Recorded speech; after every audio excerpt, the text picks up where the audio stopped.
Hello दोस्तों, कैसे हो आप लोग। तो आज हम करने वाले हैं चैप्टर नंबर 10 बायोमोलिक्यूल्स, जो कि आपके पेपर के लिए बहुत ही मोस्ट इम्पोर्टेंट है, क्योंकि ये पेपर में 7 नंबर का आता है। तो प्लीज़ इसको छोड़ के मत जाना। तो हम इस वीडियो को शुरू करते हैं। Let's begin. तो ये जो आपका बायोमोलिक्यूल्स चैप्टर है, आपको बहुत ही ज़्यादा आसान चैप्टर, इसमें कुछ है नहीं वैसे तो, ठीक है।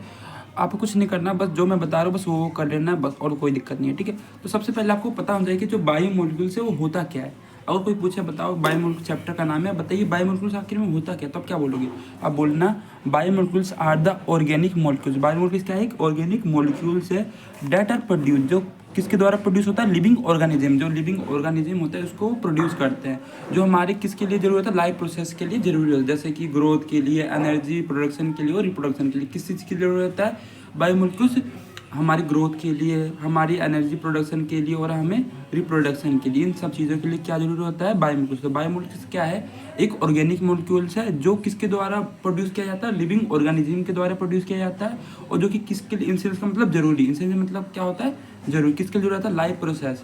हमारे जो लाइफ प्रोसेस है, जैसे ग्रोथ हो गया, एनर्जी प्रोडक्शन हो गया और रिप्रोडक्शन, इन सब चीज़ों के लिए जरूरी रहता है। तो आपको बायोमोलिक्यूल समझ में आ गया। Biomolecule simple definition, biomolecules are the organic molecule that are produced by living organism and are essential for life process such as growth, energy production and reproduction. तो इसमें कोई भी दिक्कत नहीं होगा। चलो हम आगे बढ़ते हैं। हम जानते हैं टाइप ऑफ बायोमोलिक्यूल्स के बारे में। देखो बायोमोलिक्यूल्स के बहुत सारे टाइप होते हैं। पहला होता है कार्बोहाइड्रेट्स। कार्बोहाइड्रेट्स भी क्या है, आपका बायोमोलिक्यूल्स है, वो भी लिविंग ऑर्गेनिज्म के द्वारा प्रोड्यूस किया जाता है। प्रोटीन्स हो गया, लिपिड्स मतलब फैटी ऑयल बोलते हैं जिसको हम, न्यूक्लिक एसिड हो गया और विटामिन एंड मिनरल। तो इन सभी बायोमोलिक्यूल्स के बारे में पढ़ना है। पहले हम कार्बोहाइड्रेट के बारे में पढ़ेंगे, फिर प्रोटीन, लिपिड, न्यूक्लिक एसिड और विटामिन मिनरल। पर ज़्यादा मोस्ट किस बारे में पढ़ना है आपको, कार्बोहाइड्रेट के बारे में। तो एग्जांपल, जैसे अगर कोई बोलेगा आपसे बताओ कार्बोहाइड्रेट टाइप है बायोमोलिक्यूल, तो एग्जांपल होता है, क्या बोलोगे, ग्लूकोज, स्टार्च, सेलुलोज। कार्बोहाइड्रेट का एग्जांपल क्या होता है, ग्लूकोज, स्टार्च और सेलुलोज। Glucose, starch, cellulose. आप सभी को पता है जो इसका कार्य क्या होता है, कार्बोहाइड्रेट को हम क्या करता है, एनर्जी देता है, प्रोवाइड एनर्जी। प्रोटीन क्या क्या होता है, जैसे एंजाइम हो गया, हार्मोन्स हो गया और कैरोटीन हो गया, ठीक है। ये किसका एग्जांपल है आपका, प्रोटीन का। इसका काम क्या था, बॉडी बिल्डिंग मेटाबॉलिज्म में हेल्प करता है, मतलब बॉडी बिल्डिंग में, मतलब जैसे कि जो जिम विम करते हैं ना, उनके लिए जरूरत है प्रोटीन।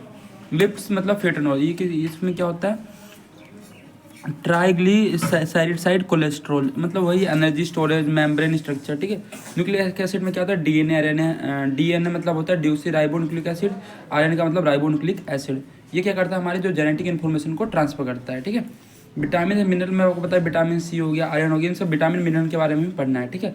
इसमें जो रेगुलेशन एंड एंजाइम फंक्शन, तो समझ में आ गया आपको कि बायोमोलिक्यूल्स क्या होता है और टाइप ऑफ बायोमोलिक्यूल कितना होता है। इन सभी के बारे में हमें डिटेल में पढ़ना है, ठीक है। अगर आपको यहाँ पे समझना है कोई दिक्कत की बात नहीं है, ठीक है।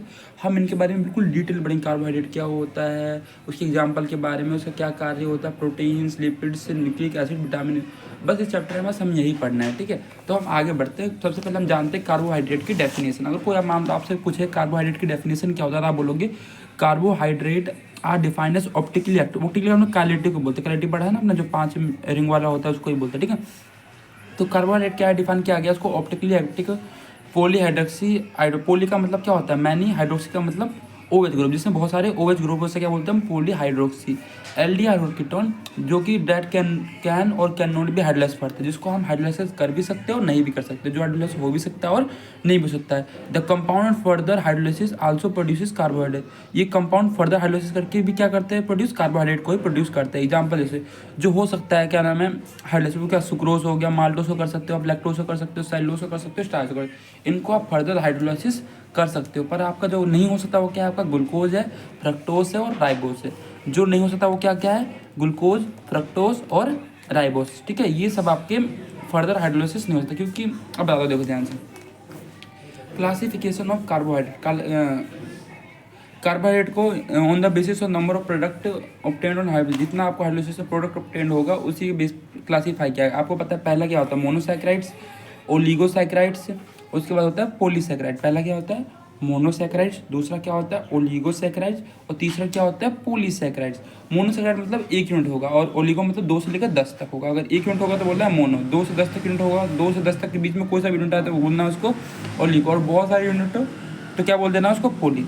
तो 1 यूनिट का मतलब क्या, they can be further hydrolyse. इसको आप फर्दर देखो, 1 यूनिट को क्या करोगे आप, 1 2 होता तो 1 में तोड़ देते हैं आप, 1 यूनिट को आप कर तो सकते नहीं इसको, इसलिए हम इसको बोलते हैं जैसे एग्जाम्पल ग्लूकोज को थोड़ी आप तोड़ सकते हो, या फ्रक्टोज को थोड़ी कर सकते हो, राइबोज, गैलेक्टोज। तो ये सब क्या होता है आपके मोनोसेक्राइड होते हैं, इनको आप फर्दर हाइड्रोलाइसिस नहीं कर सकते। ओलिगोसेक्राइड मतलब जिनको आप they further undergo hydrolysis to yield, जब इनको आप हाइड्रोलाइसिस करोगे तो या तो 2 या 2 से 10 के बीच में आपका मोनोसेक्राइड यूनिट मिलेगा। एग्जाम्पल सुक्रोज करोगे, माल्टोज को भी कर सकते हो आप हाइड्रोलाइसिस, और लैक्टोज को भी कर सकते हो। और दे मैनी में मतलब बहुत सारे होता है, they undergoes hydrolysis to yield many units, बहुत सारे यूनिट मिलेंगे आपको। एग्जाम्पल जैसे स्टार्च हो गया, सेलुलोज हो गया और ग्लाइकोजन हो गया, ठीक है।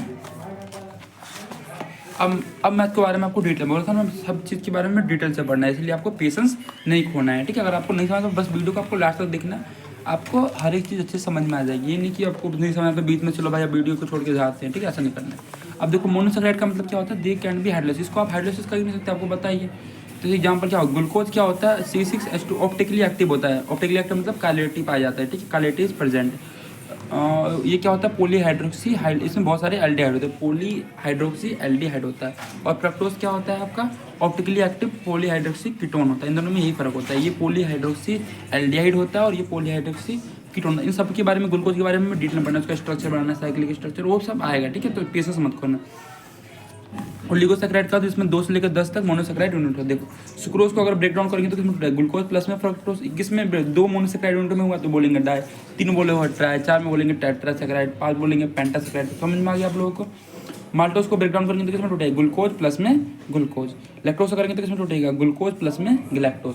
अगर आप लैक्टोज को हीट करोगे तो क्या बनेगा आपका, ग्लूकोज प्लस में गैलेक्टोज। अब ये मोनोसेक्राइड का ना एनसीईआरटी में टेबल दे रखा है। अगर 3 कार्बन आइटम है तो क्या बोलना है इसको, ट्रायोस। 4 कार्बन आइटम तो बोलना है टेट्राओस। 5 को बोलना है पेंटोस। 6 को बोलना है हेक्सोस। 7 को बोलना है हेप्टोस। अगर एल्डिहाइड आ गया तो बोल देना, उसके आगे लगा देना Aldo, Aldo triose, Aldo Tedros, Aldo pentose, Aldo hexose और एल्डो हेप्टोस। अगर देखो ध्यान से, अगर कीटोन का आ गया तो कीटो लगा देना, कीटो ट्रायोस हो जाएगा, कीटो टेट्रोस आ जाएगा, कीटो पेंटोस हो जाएगा, कीटो हेक्सोस आ जाएगा और कीटो हेप्टोस आ जाएगा। एग्जाम्पल ले लो ग्लूकोज, ग्लूकोज देखो उसमें 6 कार्बन तो क्या बोल दोगे, एल्डो हेक्सोस, क्योंकि एल्डो की लगाएगी इसमें पॉलीहाइड्रोक्सी एल्डिहाइड होता है, ठीक है। इसमें पॉलीहाइड्रोक्सी कीटोन होता है, क्या लगा दोगे इसमें, कीटो हेक्सोस। तो हमें समझ में आ गया, कार्बोहाइड्रेट की हमने डेफिनेशन पढ़ ली, हमने इसको क्लासीफाई भी कर दिया। हम कार्बोहाइड्रेट के बारे में एक कुछ पढ़ता है जो कि रिड्यूसिंग शुगर और नॉन रिड्यूसिंग शुगर की टर्म होता है। तो आप क्लासीफाई कर सकते हो कार्बोहाइड्रेट को in terms of reducing sugar और non reducing sugar. Reducing sugar मतलब जिसको आप रिड्यूस कर सकते हो, मतलब जिसके टोलेंस एजेंट और टेस्ट दे दे या फॉलिंग सोल्यूशन टेस्ट दे दे।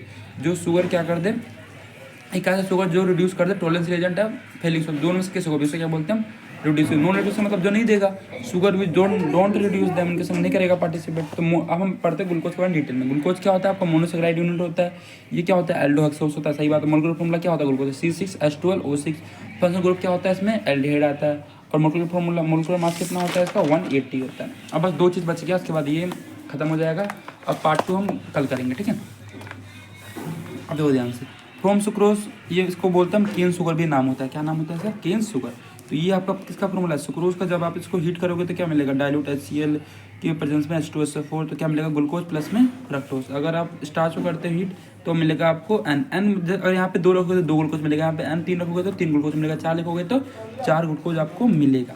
तो ये आपका कमर्शियल मेथड है प्रिपरेशन ऑफ ग्लूकोज का, ठीक है। तो आपको समझ में आ गया, उम्मीद करता हूँ कि आपको ये वीडियो बहुत अच्छा लगा होगा। अगर आपको अच्छा लगा तो प्लीज़ चैनल को सब्सक्राइब करें, लाइक करें और कमेंट करें। तो मिलते हैं नेक्स्ट वीडियो में, तब तक के लिए आप हंसते रहिए, मुस्कुराते रहिए और ऐसे ही बढ़ते रहिए।